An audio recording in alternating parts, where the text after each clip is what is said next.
오후에 하나님 말씀 보도록 하겠습니다. 오후에 하나님 말씀은 우리가 요한계시록을 보고자 합니다. 요한계시록 1장부터 3장까지 오늘 이제 살펴보고자 하는데요. 오늘은 요한계시록을 이제 1장부터 3장까지 살펴보고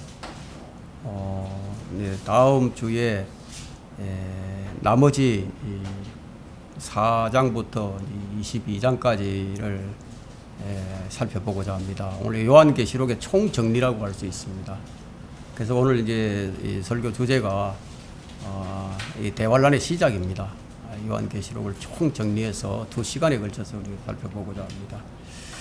자, 이 말씀을 위해서 우리가 이제 기도하도록 하겠습니다. 사랑과 은혜가 풍성하시고 자비로우신 아버지 하나님, 참으로 이 시대의 징조를 우리에게 보여주시면서 마지막에 가까웠다는 것을 우리로 하여금 감지할 수 있게 해주셨습니다. 지금 이 전 세계적으로 일어나는 현상들, 자연재해라든가 전쟁이라든가 질병이라든가 모든 영역에서 일어나고 있는 이런 일들을 볼 때 주님이 오심이 임박했다는 것을 그 누구라도 부정할 수 없는 그런 일들입니다. 주님께서는 이 일이 곧 이룰 것이라고 이제 말씀을 주셨고, 또 성경 곳곳에 이것을 기록해 두셨으며 집중적으로 또 요한계시록에 이것을 기록해 주셨습니다.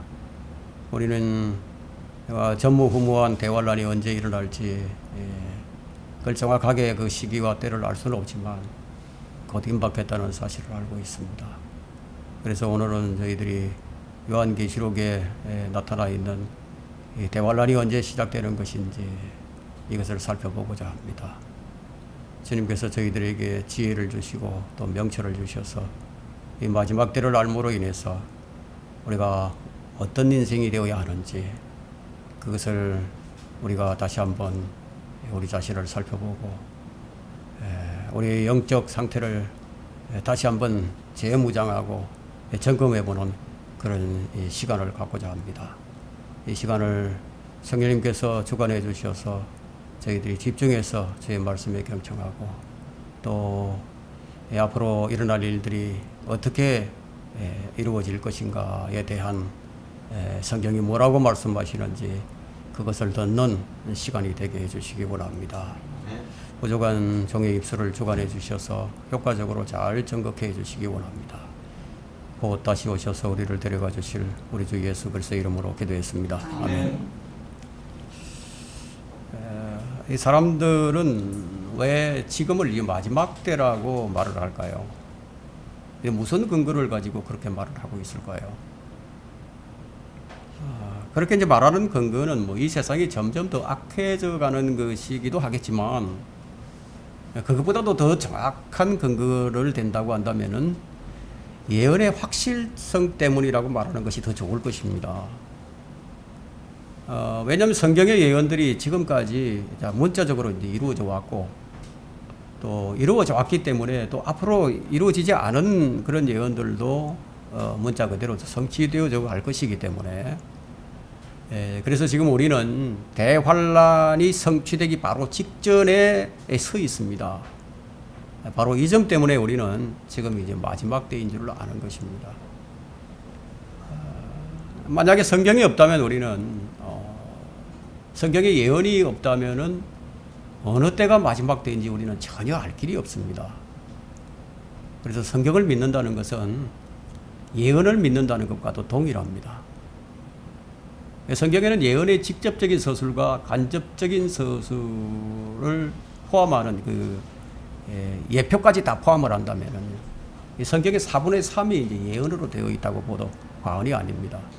그러면 많은 예언들 가운데 대환란을 가장 정확하게 드러내는 성경은 요한계시록을 빼놓고는 말을 할 수가 없어요.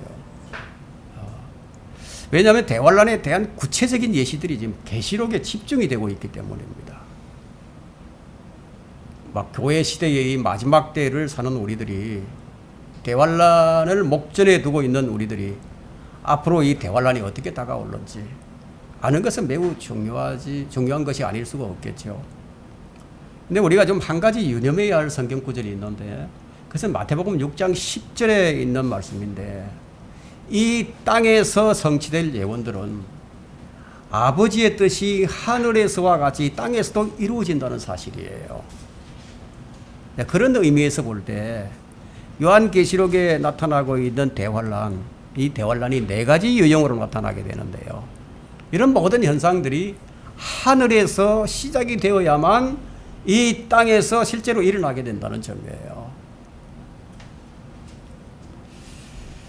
자, 우리 이 요한계시록에 나타나는 그 대환란에 관해서는 첫 번째 유형은 7 봉인된 책으로 나타나게 되고, 두 번째 유형은 7 나팔이죠. 그리고 세 번째 유형은 짐승이에요. 적그리스도.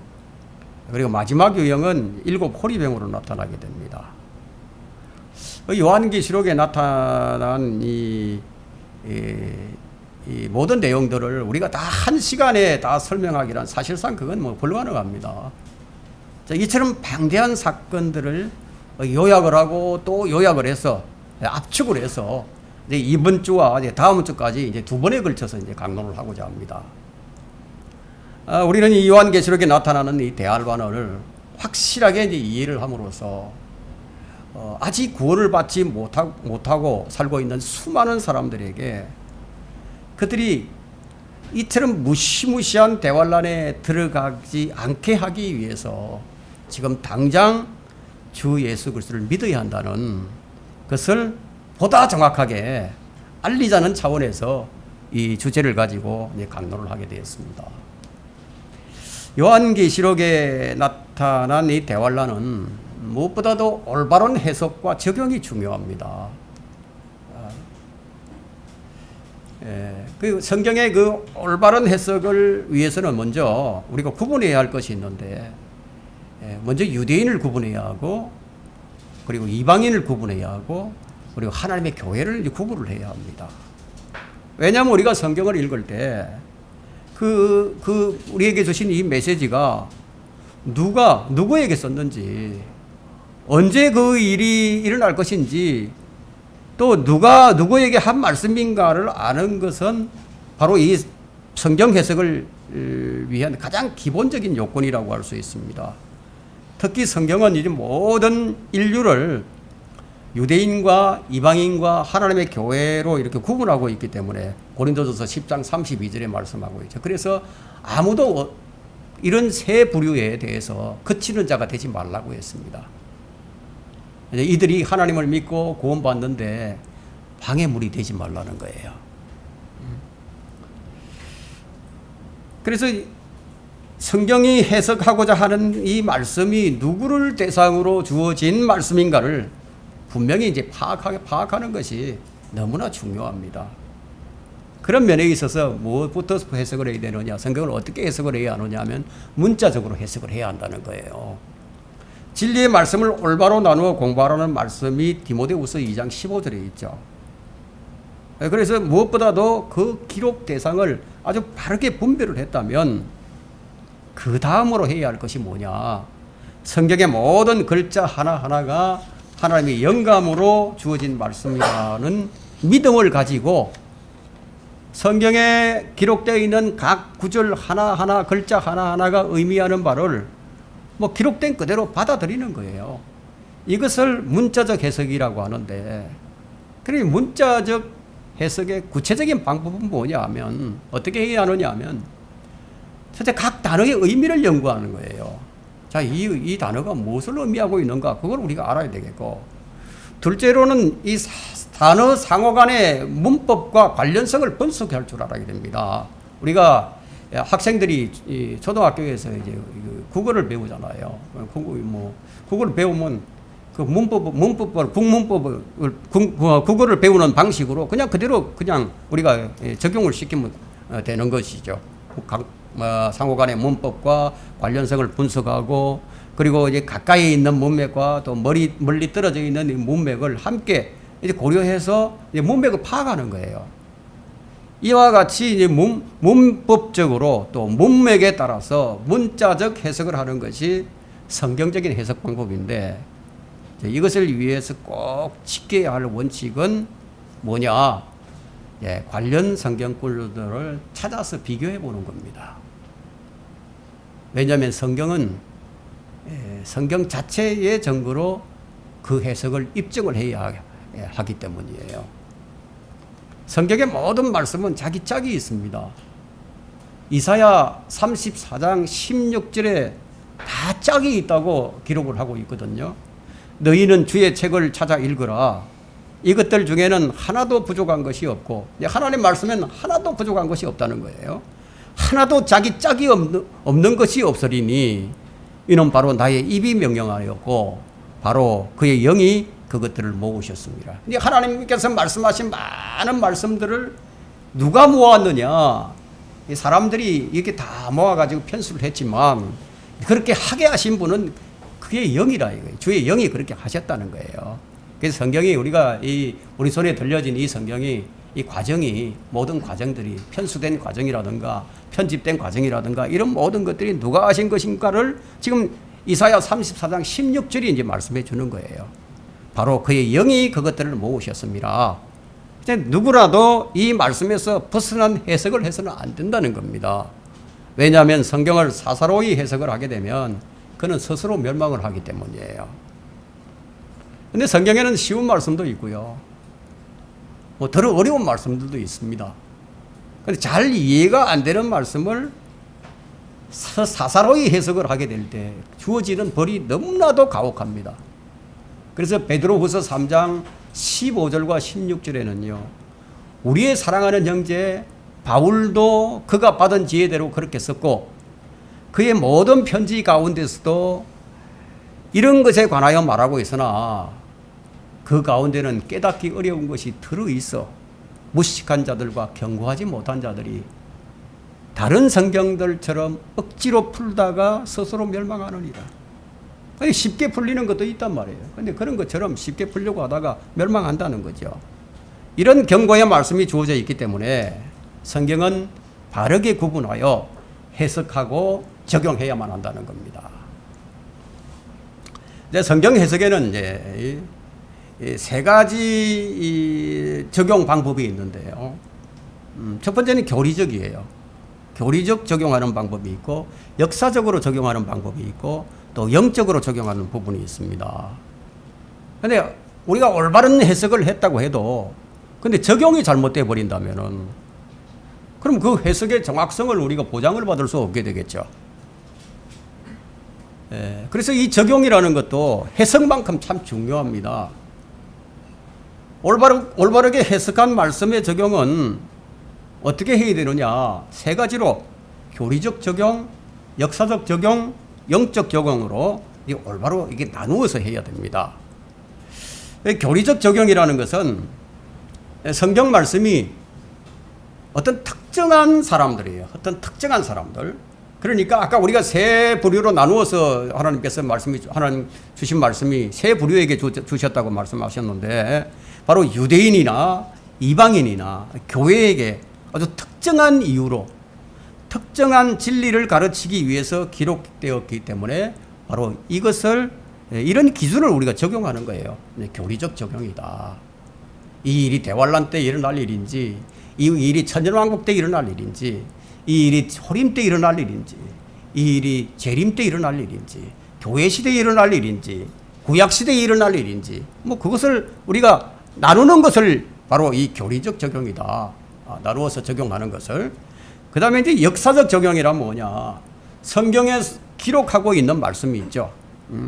성경에서 기록하고 있는 말씀에 그 역사가 있단 말이에요. 그 역사가 어느 때였느냐 이거죠. 그 어디에서 일어났었느냐? 어떻게 전개되었는지를 의미하는 것으로서 당시의 역사적 상황에 적용하는 것이 문자 그대로 그냥 역사적 적용입니다. 그 영적 적용이란 뭐냐면 모든 성경 말씀이 교리는 물론 책망과 바로잡음과 의로 훈육하기에 유익하기 때문에 우리 각 개인의 각 사람의 신앙생활에 유익을 주는 이 영적 교훈으로 적용하는 것을 바로 이 영적 적용이라고 이제 말을 할 수 있는데, 로마서 15장 4절에 말씀하고 있죠. 예. 우리 오전에도 한번 읽었었죠. 로마서 15장 4절 한번 펼쳐보십시오. 이런 구절들은 여러분들이 암송을 해두는 것이 좋습니다. 무엇이든지 전에 기록된 것은, 이게 성경 전체를 얘기하는 거죠. 무엇이든지 전에 기록된 것은 우리의 교훈을 위하여 기록된 것이니 이는 성경이 주는 인내와 위로로서 소망을 지니게 하려 함이니라. 자, 이와 같이 이제 성경을 문자적으로 해석을 하되, 특히 예언적인 말씀들이 있어요. 이 예언적인 말씀들은 교리적 적용을 최우선으로 해야 한다는 거예요. 그 다음에는 이제 역사적으로, 그 다음에 영적 적용을 통해서 교훈을 얻는 것이 올바른 순서입니다. 그런데 종말론 연구에 있어서 이 사람들이 이제 혼란에 빠집니다. 혼란에 빠지고 또 거짓 교리를 양산해내는 이유가 뭐냐? 그것이 원인이 뭐냐 하면 이 문자적 해석을 거부하기 때문이에요. 문자적 해석을 거부하게 되면 어떻게 하죠? 언유적으로 해석을 합니다. 풍류적으로 해석을 해버린다는 거예요. 그렇게 되다 보면 유대인에게 교리로 주어진 말씀을 그냥 교회에게 적용을 시켜버린다는 거예요. 또 그 반대의 해석과 적용을 하기 때문이라는 겁니다. 성경의 모든 말씀이 모두 교회를 위한 교리가 아니라는 사실에 우리는 유념해야 됩니다. 이런 사실에 무지한 채 해석과 적용에 오류를 범하게 되면 그렇게 함으로써 이제 비성경적인 아주 종말론이 이제 확산이 되는 거예요. 그러니까 오늘날처럼 이 종말론이 비성경적인 종말론이 그리 난무한 적이 한 번도 없었어요. 그럼 이 유튜브와 SNS 시대가 되니까 아마 이런 것들이 더 빨리 확산이 되는 것 같습니다. 자, 이제 우리가 요한계시록을 1장부터 3장까지 오늘 공부할 텐데요. 1장부터 3장을 우리가 세 가지로 적용을 할 수가 있습니다. 1장부터 3장까지는 이제 7교회가 나오죠. 7교회가 나오는데, 역사적으로 이 계시록 1장부터 3장은 역사적으로입니다. 요한이 판모섬에 유배대가 있었어요. 유배대가 되어 있었습니다. 그 시기가 언제냐면 AD 90년경인데 소아시아에 7교회가 있었어요. 그 요한계시록에 나와 있는 이 7교회가 소아시아 지역에 실제로 지역 교회들이 있었다는 거예요. 그들을 대상으로 하는 겁니다. 역사적으로는 그렇다는 거예요. 그러면 영적으로는 각 구절들 1장부터 3장에 나와 있는 이것들을 이제 지금 우리 지역 교회에다 적용할 수가 있어요. 그래서 그리스도의 초림으로부터 재림에 이르는 교회 시대의 역사를 총 반영해서 우리에게 적용시킬 수가 있다는 거예요. 교리적으로는 각 장에서 이 발견되는 특정한 교리들을 교회 시대의 하나님의 교회, 즉 그리스도인들이 아닌 환란 시대의 교회에 적용시켜야 한다는 겁니다. 이것이 이제 중요하다는 거예요. 그리스도인의 행위는, 왜냐하면 그리스도의 행위는 상과 유업과 관련이 있는데, 그런데 이 환란 성도의 행위는 뭐냐? 구원과 관련이 있다는 겁니다. 지금 교회 시대에는 오직 믿음으로만 구원을 받죠. 하지만 환란 시대에는요, 믿음만 가지고 안 되는 거예요. 믿음에다가 행위가 함께 있어야 한다는 거예요. 근데 실천적인 믿음이 안 되면 안 된다는 거예요. 환란 시대의 행위는, 그래서 행위로서 이제 끝까지 견디게 되면 그 사람은 이기는 자가 된다 이거예요. 그럼 이기는 자가 되면은 구원받는 조건이 된다는 겁니다. 바로 이런 차이가 있기 때문에 우리가 교리적 적용을 시키는 데 있어서는 매우 주의를 하지 않으면 안 됩니다. 우리가 좀 예시를 좀 찾아볼 텐데요. 요한계시록 이제 2장과 3장에는 행위에 대해서 이제 강조하는 구절들이 나옵니다. 2장 7절을 한번 보세요. 자, 귀 있는 자는 성령께서 교회들에게 말씀하시는 것을 들을지어다.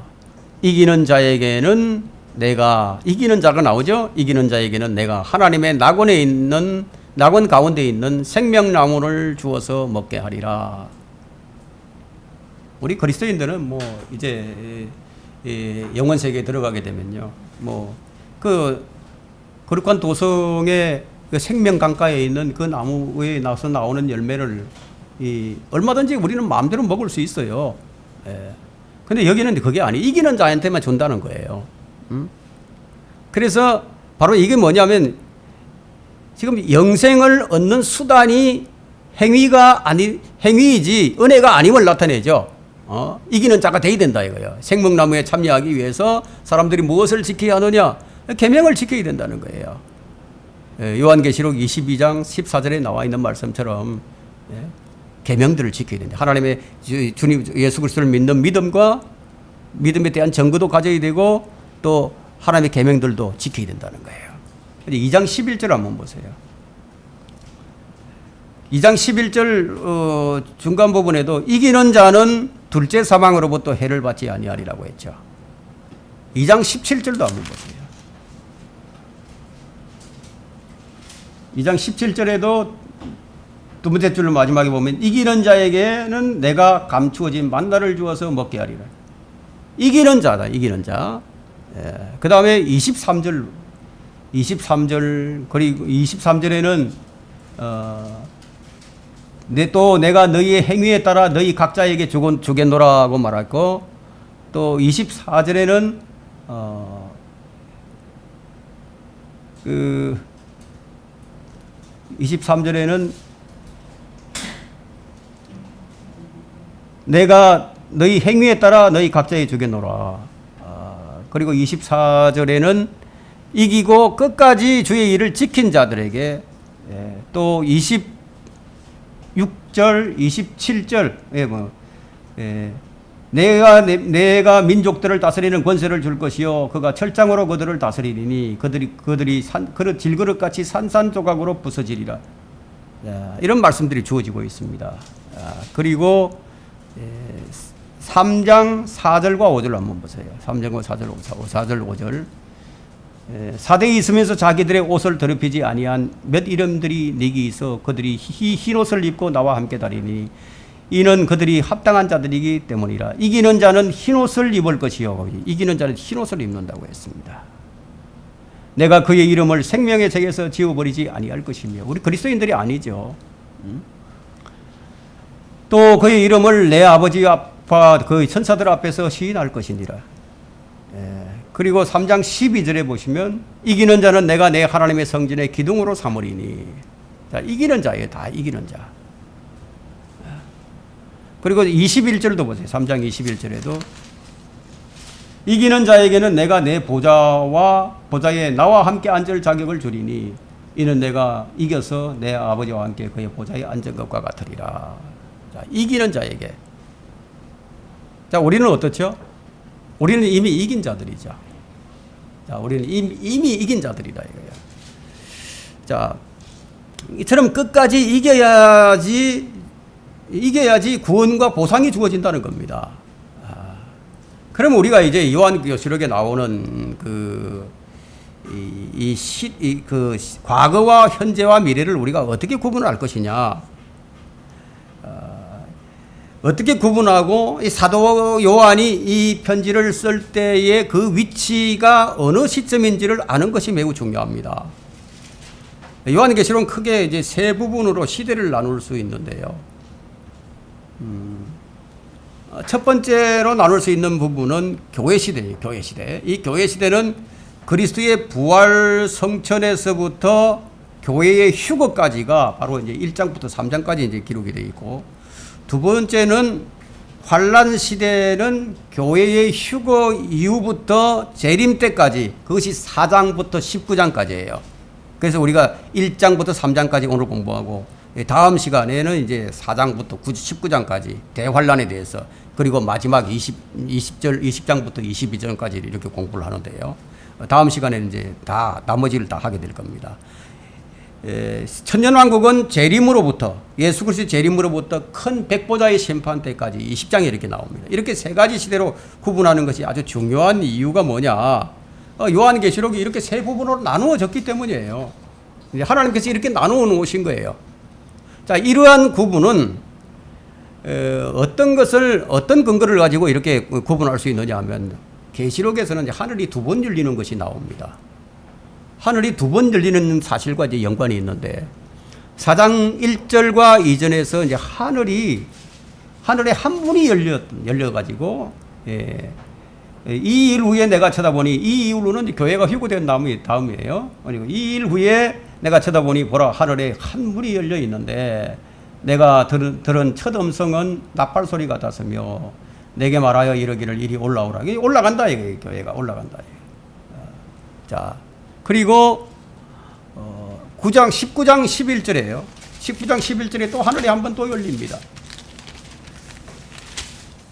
19장 11절에 또 내가 하늘이 열린 것을 보니 또 하늘이 열린다 이거예요. 흰말이 보이더라. 그 위에 앉으신 분은 신실과 진실이라 불리며 의로 심판하고 싸우시더라. 예. 그 하늘이 19장 11절에서 하늘이 열리고 주 예수 그리스도께서 내려오십니다. 재림이죠. 지상 재림이란 말이에요. 이것은 이제 요한계시록을 이렇게 세 부분으로 선명하게 나눌 수가 있는 거예요. 예. 교회 시대와 대환란 시대와 그리고 이제 이 대환란 이후의 천년왕국 시대로 이렇게 나눌 수 있다는 겁니다. 요한계시록 1장 19절에서 사도 요한이 이 책을 세 부분으로 나누어 쓰도록 지시받은 것에 우리가 주목을 해본다면 이러한 사실, 이러한 구분을 우리가 깨달을 수 있습니다. 왜냐하면 그 첫 번째는 네가 본 것들을 했거든요. 네가 본 것들. 두 번째는 현재 있는 일들. 세 번째는 이후에 일어날 일들. 이렇게 나누고 있습니다. 곧 과거와 현재와 미래인 것이죠. 그래서 이 요한계시록은 논리적으로 또 성경적으로 우리가 나눌 수가 있는데 세 부분으로 나눌 수 있는데 첫째 부분이 1장, 2장, 3장. 둘째 부분이 4장부터 19장. 셋째 부분이 20장부터 22장이에요. 바로 계시록은 이런 구분하에 과거와 현재와 미래를 기록한 겁니다. 그러니까 요한이 지금 이 계시록을 기록할 때 그는 성령에 의해서 먼 미래로 가 있게 되었습니다. 그래서 요한이 지금 현재라고 하는 것은 미래를 얘기하고 있는 거예요. 요한이 지금 현재다 이렇게 말하는 것이. 그 요한계시록 1장 10절에 보면 현재라고 얘기하고 있죠. 그렇죠? 내가 주의 날에 성령 안에 있었으며 성령 안에 있었다 이거야. 내가 주의 날에, 우리가 주의 날에 언제입니까? 대환란을 얘기하잖아요. 그게 현재다 이거죠. 그래서 요한이 이 책을 쓸 때 성령께서 그를 주의 날 곧 재림의 때로 데려간 거예요. 근데 그걸 보여준 겁니다. 그 요한은 그의 뒤에는 요한이 서 있는 그 뒤에는 뭐가 있느냐? 교회 시들이 있었고, 교회 시대들. 그리고 그 밑에는 대환란이 있고, 그리고 앞으로 미래에는 천년왕국을 바라보면서 지금 요한계시록을 지금 쓰고 있는 거예요. 그 요한의 위치가 어디냐? 바로 대환란에 와서 딱 보고서.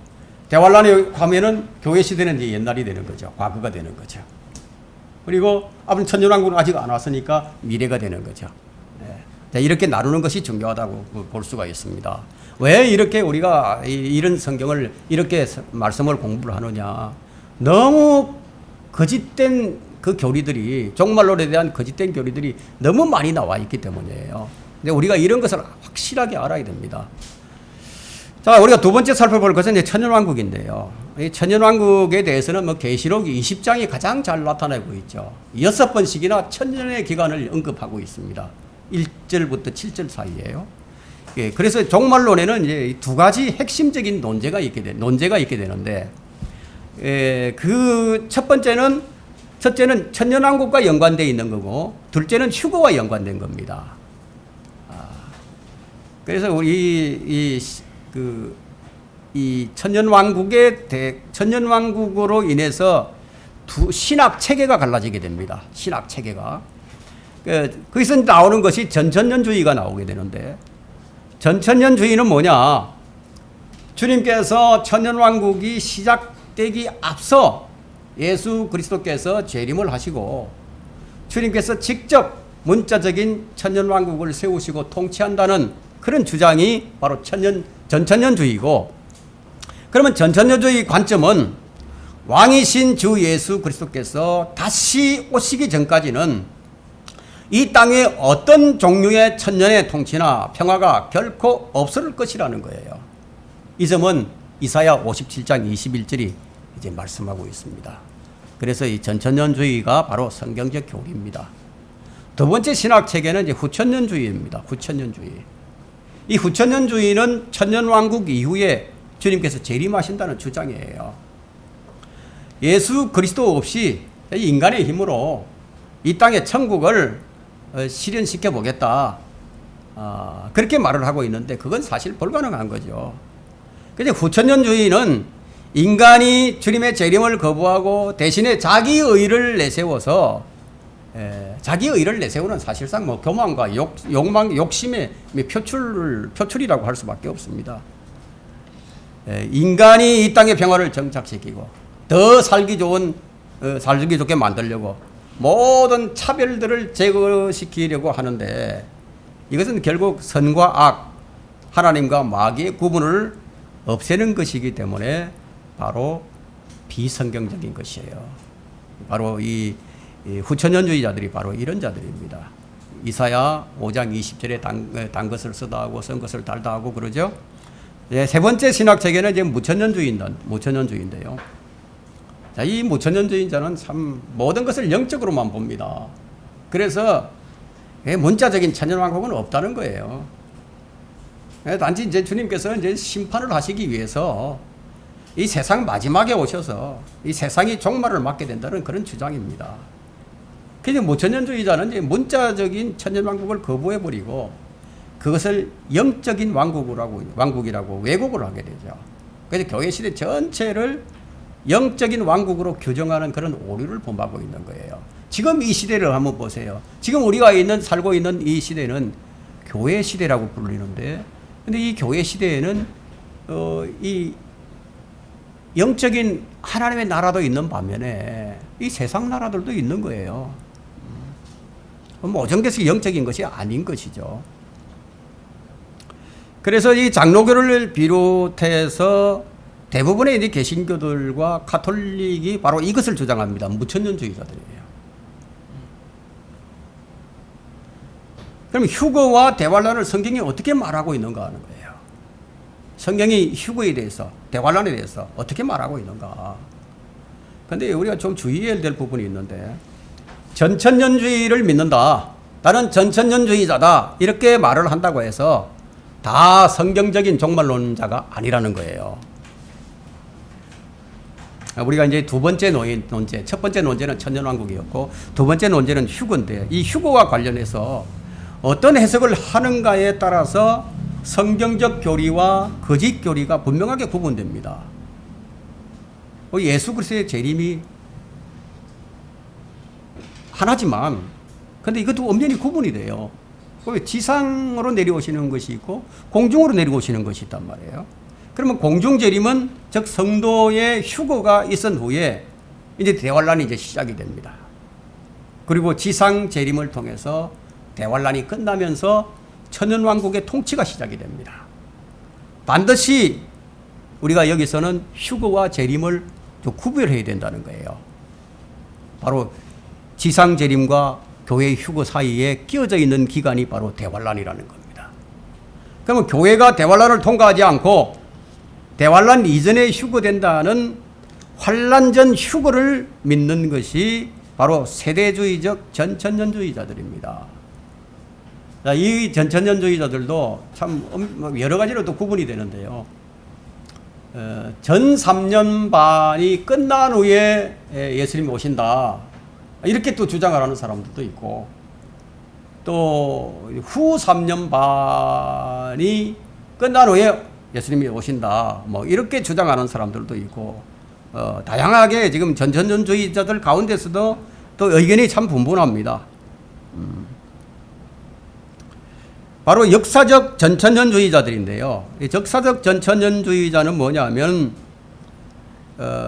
교회가 대환란을 통과해서 대환란 이후에 휴거된다는 환란 후 휴거를 믿는 것이 바로 역사적 전천년주의자들입니다. 여러분 이런 자들을 만나보신 적이 있으십니까? 예, 실제 이제 이런 교리를 주장하는 사람들이 있단 말이에요. 그런데 이제 세대적 전천년주의자들은 뭐냐? 교회가 대환란을 통과하지 않는다는 얘기예요. 대환란 이전에 교회는 휴거된다는 거예요. 이것이 세대적 전천년주의자들입니다. 이것이 성경적 교리예요. 대환란 이전에 있게 될 이 공중재림, 즉 휴거는 주님께서 셋째 하늘로부터 이제 공중에만 오시는 거죠. 이 지상에 있는 사람들은 못 봐요. 이 신약 성도들을 이제 공중으로 끌어올려서 그들을 공중에서 만나서 셋째 하늘로 데려가시는 거예요. 이것이 바로 데살로니가전서 4장 15절부터 17절에 기록된 말씀이고, 이 휴거라는 이 단어는 직접적으로 성경에 나오지는 않고 있지만 이 랩처라고 이제 랩처, 이제 끌려 올라간다니, 끌려 올라간다. 이 말씀에 해당하는 이 성경적인 용어가 바로 이제 휴거라는 거예요. 휴거. 끌려 올라간다. 그래 라틴어에서 이제 유래가 됐는데, 라틴어 랍토에서 이제 유래가 됐어요. 이 말씀이 어떤 뜻이 있느냐, 이 단어가 낚아채다, 그리고 붙들어 올리다, 뭐 빠르게 끌어당기다, 뭐 이런 뜻이 있습니다. 그래서 휴거는 이제 신약 성도들에게만 일어나는 아주 비밀스러운 사건이에요. 공개적이지 않습니다. 근데 눈 깜짝할 순간에 일어나기 때문에 아무도 못 봐요. 눈 깜짝할 순간에 일어났기 때문에 사람이 변화되어서 올라가는데 안 보이는 거죠. 아무도 못 보는 거죠. 그냥 순식간에 없어져 버린, 눈 깜짝할 순간에. 근데 그 휴거 때에 그리스도인들은 자신의 이름을 부르는 소리를 듣게 된다는 거예요. 그럼 자기 이름을 부르는 걸 듣는 거예요. 근데 다른 사람들에게는 어떻게 들리냐 하면 이건 뭐 엄청난 천둥 소리가 들리는 거예요. 천둥 소리. 네? 그 엄청난 천둥 소리로 들렸는데 우리 구원받은 성도들에게는 내 이름을 부르는 걸 들린단 말이에요. 그러니까 그리스도인은 자신의 이름과 함께 이리 올라오라는 이 말을 우리가 듣게 됩니다. 그래서 휴거 때 성도는 자신의 썩어질 육신에서 이제 분리가 되는 거죠. 분리가 되어서 하늘에 속한 몸을 입고 하늘로 끌려 올라간다는 거예요. 네, 하늘로 끌려 올라간다. 그 혈과 육이 하나님 나라를 상속받지 못하거든요.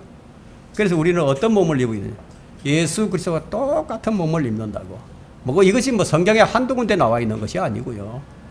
근데 고린도후서 3장 18절에도 나와 있고, 빌립보서 3장 21절에도 나와 있고요. 예, 똑같은 모습을 변모된다는 거예요. 그러면 대환란 이후에 있게 될 이 지상재림은 천년왕국을 통치하시기 위해서 우리 주님께서 셋째 하늘로부터 이 지상으로 그분의 성도들과 함께 이 땅에 내려오는 겁니다. 우리와 함께 내려오는 거예요. 이 지상에는 엄청난 재앙이 일어나고 있지만 하늘에서는 우리 그리스도인들이 그리스도의 심판석과 어린 양의 혼인식을 거치고 그런 다음에 그분과 함께 이 땅에 내려온다는 거예요. 이건 모든 사람이 볼 수 있게 내려오는 공개적인 사건이에요. 이 지상 재림의 시기는 대환란 끝에 있을 것이다. 대환란 끝에. 이때 주님께서는 휴거된 성도들과 함께 내려오셔서 이 땅에 있는 적그리스도의 모든 군대들을 다 괴멸시키는 거예요. 멸망시킨다 이거예요. 이 세상 나라를 정복하는 거예요. 그래서 영광의 보좌에 앉아서 민족들을 심판하신다는 거예요. 그리고 천년왕국을 성도들과 함께 통치하신다는 거예요. 그러면 통치자들은 있는데 백성이 없으면 안 되잖아요. 그럼 백성들도 있어야 되겠죠.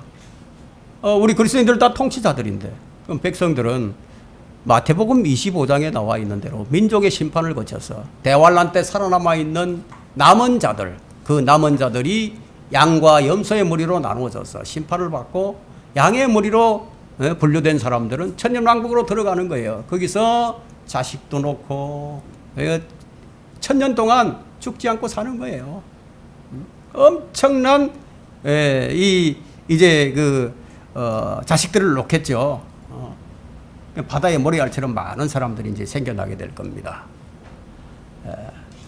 자, 이제 대환란과 교회의 휴거에 관해서 우리가 좀 설명을 제가 드리도록 하겠습니다. 역사적 전천년주의의 문제를 좀 우리가 알아야 됩니다. 역사적 전천년주의의 문제. 그리고 전천년주의를 주장한다고 해서 다 옳은 해석을 하는 것이 아니라고 했죠. 교회가 대환란에 휴거된다고 주장하는 역사적 전천년주의자들은 성경이 말씀하는 교회와 대환란과 휴거를 바르게 알지 못합니다. 그들은 교회 시대 속에 대환란이 포함되어 있다고 잘못 생각하고 있기 때문에 교회 시대와 대환란을 나누지 못한다는 거예요. 그래서 교회는 당연히 대환란을 통과해야 한다고 주장을 합니다. 이렇게 교회가 대환란을 통과해서 환란 후에 휴거된다고 주장하는 사람들이 있었어요. 조지 레드라는 사람, 더글라스 무, 밀라드 에릭슨, 우리 한국에도 박형명 씨, 한정건, 유광복 등이 있습니다.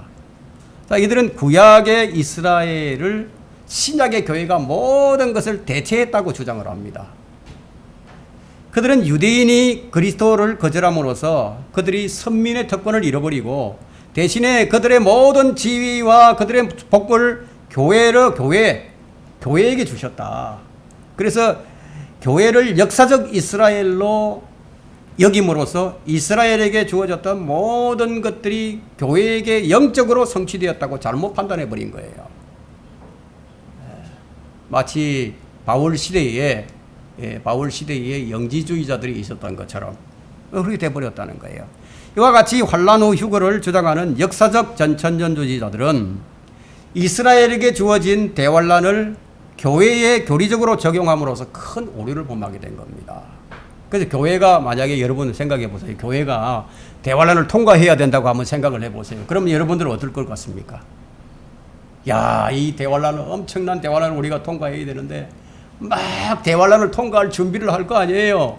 그러면 뭐 또 사놓고 뭐 어디 지하실을 파고 뭐 어디 숨을 곳이 없나 핵폭탄이 터져도 끄떡없는 그런 곳을 만들려고 하겠죠.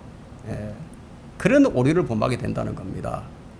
예. 우리가 이제 그 전천전주의자들이 이제 주장하는 그것을 한번 좀 살펴본다면은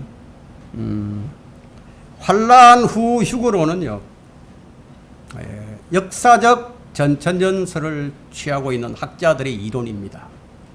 그리스도 재림 직전에 있을 대환란기에 그리스도 교회가 적그리스도의 박해를 받을 것이지만, 자 어떻게 얘기하느냐? 박해를 받을 것이지만 하나님의 진노는 받지 아니하고 그 진노로부터 보호받으며 환란을 통과할 것이라는 주장인데, 이건 이들이 누구예요? 바로 이스라엘 사람들이죠. 이스라엘 사람들이 하나님께로부터 이제 일부는 페트라로 도망가서 거기서 이제 부양을 받게 되죠. 뭐 그것을 교회에다 적용을 시켜가지고 그런 주장을 하는 거예요. 뭐 그런 거짓 교리가 뭐 엄연히 지금 드러나고 있는 거예요.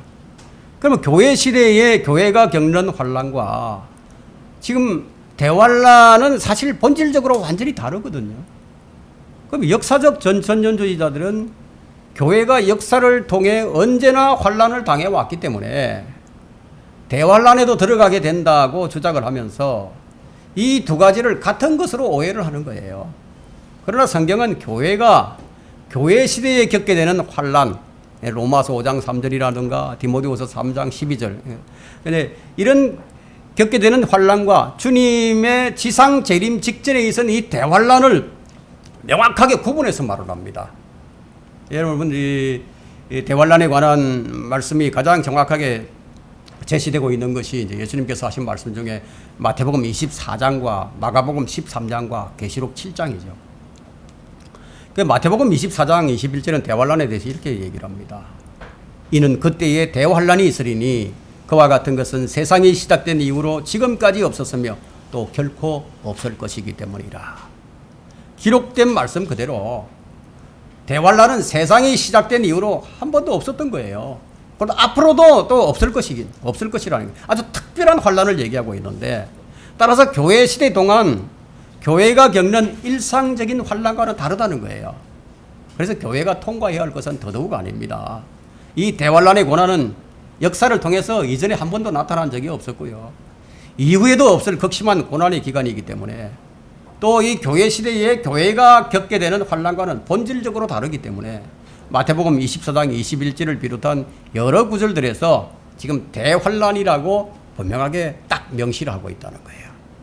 대환란, 이렇게. 성경은 대환란이 누구에게 어떤 목적으로 주어진 것이라고 말씀하고 있는가, 우리가 이것을 알면 되겠죠. 아주 간단합니다. 대환란은요, 다니엘을 통해서 예언된 70주가 있는데 그 70번째 마지막 주예요. 다니엘 9장 24절은 70주가 누구에게 정해져 있는 것인가를 분명하게 그 대상을 말해줍니다. 70주가 네 백성과 네 백성이 다니엘의 백성이 누구예요? 이스라엘이에요. 네 거룩한 도성에 어디입니까? 예루살렘이죠. 네 거룩한 도성에 정해졌나니 허물을 끝내고 죄들을 종결시키며 죄악의 화해를 이루고 영원한 의를 가져오며 그 환상과 예언을 봉인하고 지극히 거룩한 이에게 기름 부으려 함이라. 자, 성경에 기록된 대로 70주는 네 백성 다니엘의 백성이에요. 이스라엘에게 정해진 것이고 네 거룩한 도성 예루살렘에게 정해진 것이지 교회가 아니라는 거예요. 따라서 다니엘 9장 27절에 나오는 70번째 주 역시 그 대상이 이스라엘임이 분명합니다. 다니엘의 70번째 주는 교회가 휴거된 이후에 이스라엘이 당하는 고난이에요. 야곱의 고난의 때. 야곱의 고난의 때라고 불리는데 이스라엘 백성에 대한 하나님의 진노가 나타나는 때예요.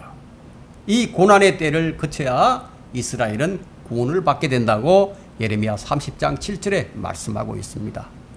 그럼 예레미야 30장 7절에도 대환란의 대상과 목적이 기록이 되어 있어요. 어떻게 기록하고 있느냐? 슬프도다 그 날이 크므로 어떤 때도 그와 같지 않나니. 이건 아까 우리 마태복음 24장 21절 읽은 거하고 비슷하죠.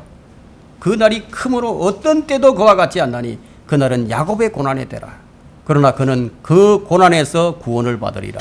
이스라엘이 어떻게 구원받는지 분명히 그게 나온다는 거예요. 그 날이 크므로 어떤 때도 그와 같지 않다. 다니엘 12장 1절에도 이 때를 고난의 때라고 분명하게 말씀하고 있습니다. 그러면 교회가 받고 있는 고난이나 박해와는 본질적으로 다르다는 거예요. 또한 이 그날은 야곱의 고난의 때이지 교회의 고난의 때가 아닙니다. 야곱은 그날, 이스라엘은 그날 대환란에서 구원을 받는다고. 여러분들이 예레미야 30장 10절로부터 11절을 참조해 보시면 정확하게 알 수가 있습니다.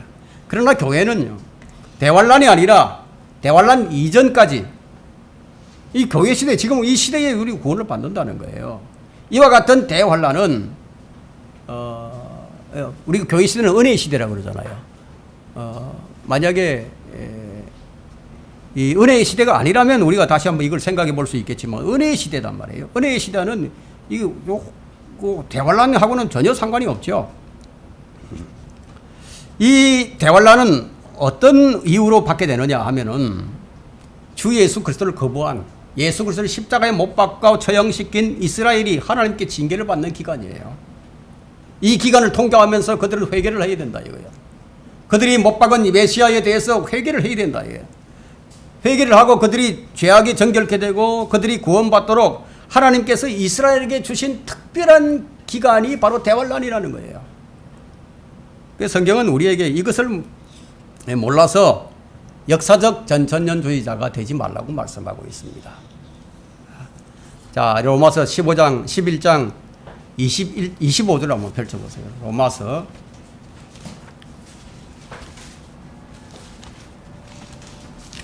로마서 11장 25절입니다.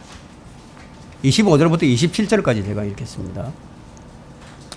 형제들아 너희가 스스로 지혜 있는 채 하지 않게 하기 위하여 이 신비를 너희가 모르기를 내가 원치 아니하노니, 모르기를 원치 않는다는 거, 우리가 알아야 된다는 거예요. 이는 이방인들의 충만함이 차기까지는 이스라엘의 일부가 완고하게 된 것이라. 그리하여 온 이스라엘이 구원을 받으리라. 기록된 바 구원자가 시온에서 와서 야곱에게서 경건치 아니한 것을 제거하리라. 예수 그리스도께서 오신다 이거, 하늘 시온에서 오신다는 거예요. 이는 내가 그들의 죄들을 없앨 때 그들에 대한 나의 언약이 이것임이니라 함과 같으니라. 이 말씀대로 교회가 아니라 온 이스라엘이 대환란을 통해서 이제 구원을 받게 됩니다. 다니엘의 70번째 주가 시작될 때 교회는 없어요. 처음 7주가 있고, 그럼 7주가 언제냐? 예루살렘을 복원하고 명령하려는, 건축하고 명령하려는 명령이 주어지게 되죠. 그때부터 이제 셈이 시작되는 거예요. 이제 7주가 지납니다. 7주는 이제 7주니까 77이 49년이죠. 자. 그렇게 해서 7주와 그 다음에 62주가 계속되는데, 62주는 뭐냐? 62주 후에 메시아가 끊어집니다. 십자가 사건까지가 바로 이제 62주, 그러니까 69주가 지나버렸죠. 이스라엘 67주와 62주가 이스라엘과 예루살렘에 정해진 예언입니다. 다니엘 9장 24절과 25절에. 그래서 69주 후에 마지막 한 주가 남아 있는데 이 70번째 주가 바로 아직 오지 않았다는 거예요.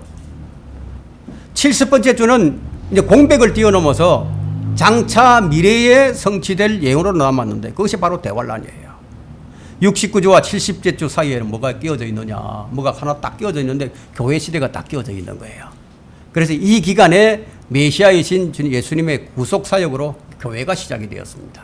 그리고 교회의 휴거로 교회 시대가 끝납니다. 그런 다음에 70째 주인 대환란이 이제 시작되는 거예요.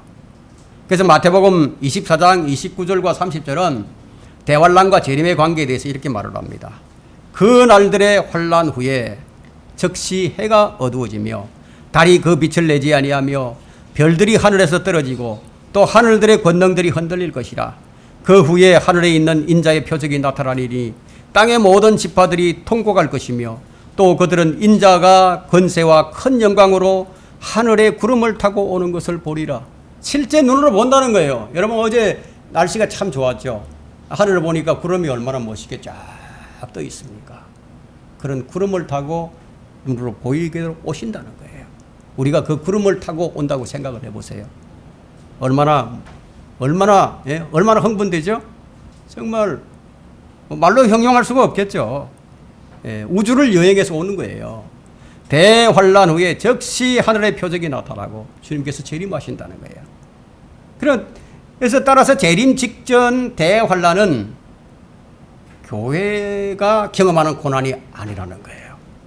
대환란은 유대인이 그 첫 번째 대상이고요. 교회 시대 동안 그리스도를 거부하고 구원받지 못한 이방의 죄인들이 주의 진노와 맹렬한 분노 가운데서 멸망하는 기간이 바로 그 기간이에요. 이사야 13장 6절로부터 11절에 기록하고 있고요. 그러나 교회가 누구도 감히 감당할 수 없는 진노의 큰 날, 계시록 6장 17절에 말하고 있는 진노의 큰 날, 즉 대환란 때에 하나님의 진노의 심판에 참여해야 하는 성경적 이유는 전혀 없다는 거예요. 그렇게 기록하고 있는 말씀도 없어요. 또 하나님의 진노는 악인이 당하는 것이지 교회가 통과해야 할 것이 아니라는 겁니다. 교회는 대환란의 심판 속에 들어가서 소위 보호를 받는 것이 아니라 대환란 전에 휴거되어서 대환란으로부터 보호를 받는 거예요. 자, 교회 시대의 교회와 대환란 때에 구원받는 성도들, 다시 말하자면 지금의 교회와 대환란 때 교회는 다르다는 거예요. 그리스도의 몸된 교회는 행위가 아니라 오직 믿음으로만 구원을 받습니다. 그 구원을 영원히 보장받는 그리스도인들로 구성되어 있는 유기체들이에요. 그들은 모두가 어디에 있느냐? 그리스도 안에 있습니다. 교회 시대의 교회는요, 예수 그리스도께서 십자가의 구속을 다 이루시고 오순절날 성령께서 임재하심으로써 시작된 그리스도의 몸이에요. 성령께서 믿는 자들 안에 영원히 내주하시는 아주 특별한 역사로 형성된 아주 독특한 존재들이라는 겁니다. 이렇게 이제 신약 교회 시대의 성도는 성령께서 내주하지 않는 구약 성도나 대환란 때 구원받은 환란 성도들과는 질적으로 다르다는 겁니다. 근본적으로 다르다는 거예요. 대부분의 개신교인들은 이것을 구분하지 못해서 여기에서는 이렇게, 저기에서는 저렇게 일관성이 없이 해석을 합니다. 그래 구약 시대와 대환란 때에는 어렵게 되기 위해서 뭐가 필요합니까? 믿음과 행위가 요구됩니다. 그럼 신약 시대에는 오직 믿음만이 요구가 됩니다. 성령의 역사가 구약과 신약에 다르듯이 대환란 때에도 신약 교회와 다르다는 것을 우리가 주의를 해야 됩니다. 그런데 이 역사적 전천년주의자들은 환란 시대에 구원받은 자들은 신약 교회 시대의 교회와 같은 것으로 오해하고 있다는 거예요. 다른 것을 같은 것으로 오해한다는 겁니다. 여러분, 1과 2가 같을 수 있어요? 동전 앞면과 뒷면이 같을 수 있어요? 다르죠? 다르다 이거예요. 그럼 환란 성도들은 그리스도의 몸된 교회가 아니에요. 이들을 교회와 혼동해서는 안 되는데, 환란 성도들의 휴거는 교회의 휴거와도 혼동해서도 안 된다는 거예요. 대환란 때에 적 그리스도에게 경배하지 않고 그의 표나 이름이나 그의 숫자를 받게 되면 어떻게 됩니까? 불과 여왕이 타는 불못으로 들어가서 영원히 고통을 받게 됩니다. 네. 반면 이 환란 성도들은요, 교회 휴거 이후에 대환란 기간 동안에 지상에 남아있는, 휴거되지 못하고 지상에 남은 사람들 중에서 그들이 적 그리스도를 거부하고 또 왕국 복음을 듣고 예수 그리스도를 믿고 고난을 끝까지 견딤으로써 구원받는 사람들이라는 거예요. 다르다는 거예요. 이들은 끝까지 견뎌내거나 인내하지 못하게 되면 구원을 잃어버리게 됩니다. 히브리서 3장 6절이나 13절, 14절, 6장 4절과 6절. 환난 성도들은 인내하면서 하나님의 계명을 지키는 행위가 있어야 됩니다. 그래야 구원을 받는 거예요. 그래서 마태복음 24장 13절에 끝까지 견디는 자는 구원을 받으리라고 말씀하고 있습니다. 마태복음 24장의 대상 시기는 바로 대환란이다. 여러분들이 이렇게 이제 이해를 해야 됩니다. 이들 환란 성도들은 대환란 끝에 이제 휴거가 되는데, 사람들은 이제 이것을 또 오해를 하죠. 거기도 휴거가 나오니까, 휴거 비슷한 것이 나오니까, 교회의 휴거가, 교회가 이때 휴거되는구나, 이렇게 오해를 한다는 거예요. 우리가 이것을 구분할 수 있는 또 하나의 이유가 뭐냐면, 요한계시록 3장까지는 교회가 나옵니다. 근데 4장부터 19장까지는 대환란 기간이니까 교회라는 말이 단 한마디도 안 나와요. 단지 대환란 때 구원받게 되는 사람들, 즉 환란 성도들만 있을 뿐이지, 교회 시대의 교회가 교회 시대에서 환란 시대로 넘어가서 계속 지상에 거하지 않는다는 거예요.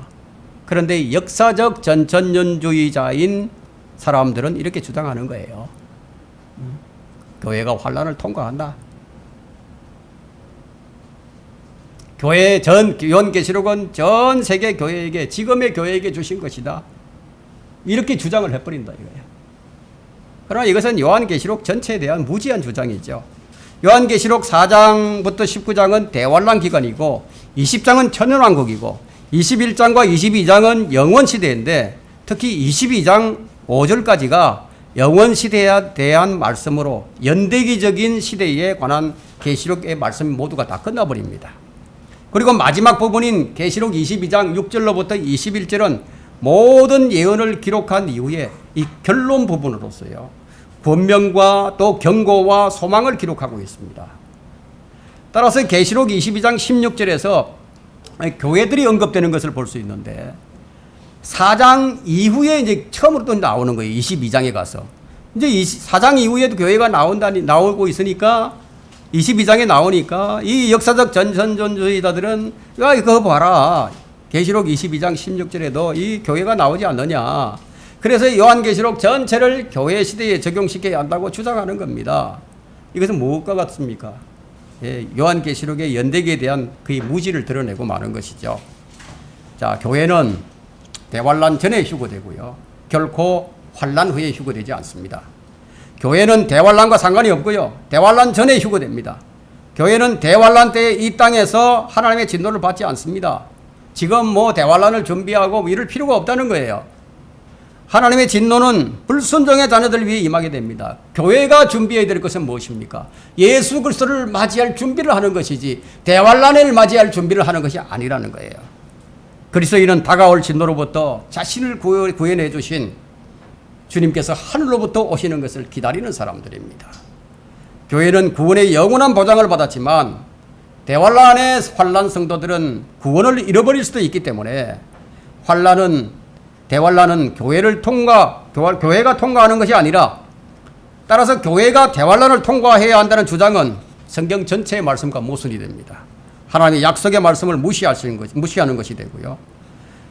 만약에 그리스도인이 대환란을 통과해서 구원과 영생을 받게 된다면은 구원의 영원한 보장은 사라져 버리게 되죠.